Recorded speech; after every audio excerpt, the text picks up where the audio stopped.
Before we get started with the video, I have a very special gift I want to offer those of you that sign up for my newsletter below. Now, I will only be offering this special gift this week only. So if you want a list of my 5 favorite stocks that I love to sell options on that give me the most premium in my account, I will be glad to send that to your inbox. You just have to sign up for my email list below. Hi, everyone. I have an exciting week ahead for you, and I do not want you to miss one video. So do me all a favor right now. Go ahead and look at the button on your subscribe tab. Make sure you are subscribed to me and make sure all notifications are turned on. That way you will learn everything I want to teach you. I can't wait to help you this week. Hello, everybody, and welcome to the Trading with Ashley show. It's so nice to be back with you. Took a little time off, and I am so rejuvenated and ready to help you navigate these markets. Today, we are going to be talking about freeing up your portfolios from dead trades and what you can do to help get your cash built up so that you can enjoy the freedom of selling options. I'll be teaching you that later in the week. But for now, I want you to be able to concentrate on how to raise the cash that you need available to sell options. Now, I know what happens in your portfolios. It's happened to mine before, and I help a lot of new students through this phase of being able to trade options. One of the first things you need to do is take full stock of everything you have and take a look at your total portfolio value. And that's the value that we need to free up in cash, available cash, so that you can start to take very profitable trades. Now, I am going to take you through what I do with my portfolio. But one thing I want you to realize that if you're going to start selling options, if you are in a cash account, then you have the ability to use margin. But you need to be very conservative and very safe with margin, because the last thing I want for any of my viewers is to have to deal with the dreaded margin call. And so the way to do that is to be very conservative with your account and only use about 30% of margin if you are going to use it, especially if you're not as familiar with how it works. Now, if you are trading in an IRA or a Roth IRA, well, you may not have the ability to use margin, but you get to enjoy tax-free gains, especially if you're in the Roth. The way that it works with the IRA, you won't be taxed initially when you are making your trades, but as you start to pull out your gains, that's when the tax hits. Now, all of this will need to be run by a CPA. I'm not a CPA. I'm just sharing with you how it works for me in my accounts. The next thing you want to do is make sure you are approved for option selling if you want to take advantage of selling options. Now, it's different in every broker, what they're looking for and what level they're looking for. Typically, if you want to sell options, that's usually one of the first levels of option trading.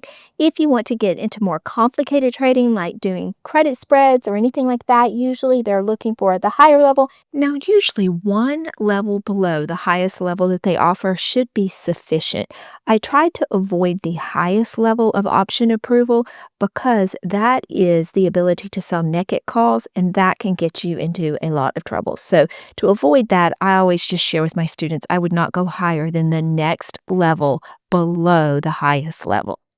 The other thing I want all of you to consider before I show you exactly how I do it is I want you to realize that these stocks that you keep holding on to in hopes that they are going to go up, the stocks don't know you. They have no emotion. They will do what they're going to do. So don't hope and pray that your stock is going to go in the right direction. Actually take action, because nimble traders that are able to pivot and adjust according to what the market is giving them on their stock, those are the ones that win. Those that have hopium and just are praying that it all works out, those are the ones that are usually left back holding. I share that with you because a big part of trading is emotion, and I want to make sure that all of my viewers are attacking these portfolios with the right emotion so that they can enjoy the kind of gains that we're enjoying inside my community. All right, let's go into the computer and I'm going to show you how I do this. One of the first things I like to do is go and look at my cash allocation. So if you're brand new and you're pulling your funds together, you'll probably be 100% cash. But if you've been doing this for a while, then you will have a percentage cash that you're looking at. And right here, I have about 18% of my current portfolio in cash. I prefer to have about 30% in cash, just so if we have a dramatic situation and the market dips down like it did in April of this year, that you've got the cash on the side to be able to jump into some of your favorite stocks and lower your average, enjoy the ride back up. Now, one thing to think about when you're determining when you pull your money from the sidelines actually into the market, for me, it has everything to do with the VIX. So if the VIX is high, let's say it's above 25, that's when you might want to start pulling more of that cash on the side into the market. And if it spikes and hits 60 like it did in April, I was 100% allocated at that time because I knew that an elevated VIX at that level wouldn't stay there for long before things started calming down. And so the higher the VIX, the more of your cash on the sidelines you may want to consider putting into the market.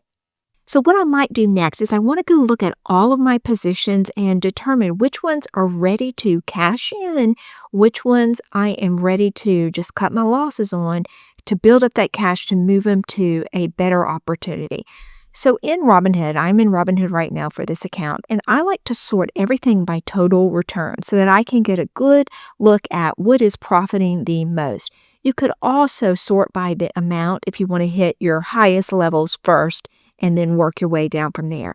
But for starters, I'm looking at this position. This is Palantir, and I have Palantir in a couple of my accounts. So this one, I have been dollar cost averaging in. And at this point, I'm up $6,500. So I might determine, is this the time to take profit? Well, I'm going to show you what I refer to when I'm trying to determine if it's time to take profit or allow this trade to continue to mature for a little while.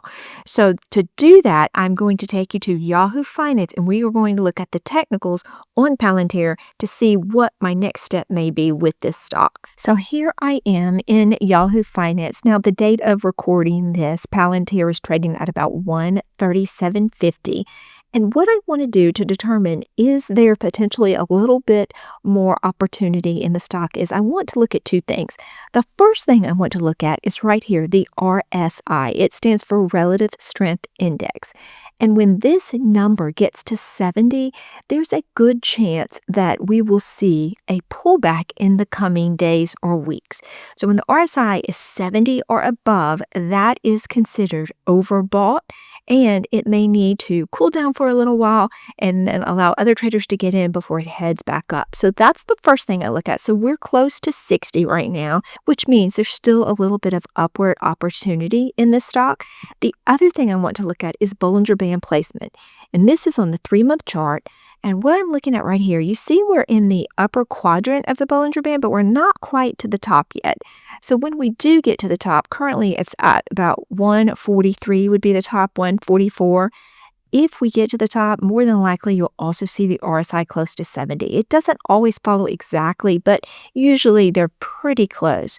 So looking at this, I may decide to wait a little bit longer to actually take profit on that swing trade, Palantir, or I could start selling covered calls against my shares. And if I did, I want to shoot for the top of the band. Now, I'd have to be okay with the call away if I do this, or I could actually roll the trade if I wanted to. I just don't want to get into a situation where I'm pushing the trade too much further out in time, because that's missed opportunity that I could be using all of that cash for other trades. So that's one way to look at it. So in this case, based on where we are with the placement of the band, for my situation, I think I would decide to sell some covered calls expiring 1 week out, and I would shoot for around the 145 mark. If you're not comfortable with selling covered calls just yet, then you might want to go ahead and put a take profit, which you would put a limit order in good till canceled to actually sell your shares maybe once you hit that 145 mark. That's something to consider. Now, back on my trades, I'm looking at everything and evaluating it. This is a blended ETF. And so this one, you just kind of have to decide what the market in general is doing. These are a lot of high tech stocks. And I actually just got into this position not too long ago. So I think there was a lot of upward opportunity with this. I'll probably leave that one alone for now. This one right here, MP Materials, this one I just got into very recently as well.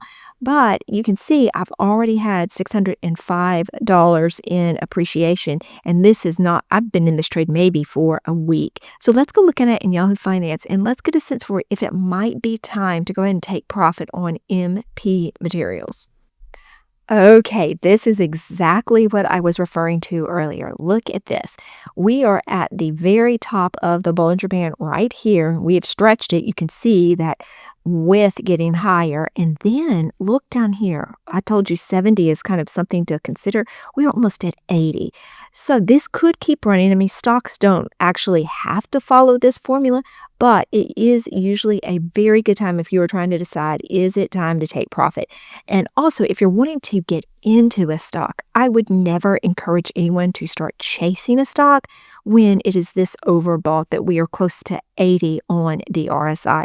So this might be the time to go ahead and take profit. At the very least, I could set a trailing stop loss on this position so that all of my gains don't go away if, in fact, it does turn around and pull back down.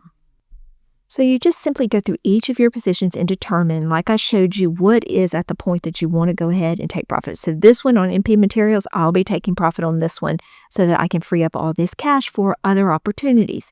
Now, let's go to the middle of your portfolio because this is where a lot of opportunity lies. So you saw some of those other trades had quite a bit of appreciation. Well, what you want to do with the middle of your portfolio, those that are just kind of stagnant and not going very far, you might decide to go ahead and cash those positions in for something with more growth. And so if you focus on the center of it, just look at each individual one, check where they are in the price life cycle like I showed you. And if there is not a whole lot of activity going on with the stock and you think that it's going to be stagnant for a little while, you may decide to move to a faster moving money train. Next, you want to head to the bottom of the barrel. You want to look at anything that actually has losses and determine if that's just an unusual situation or if there's potential life left in it. And we look at the technicals for that as well.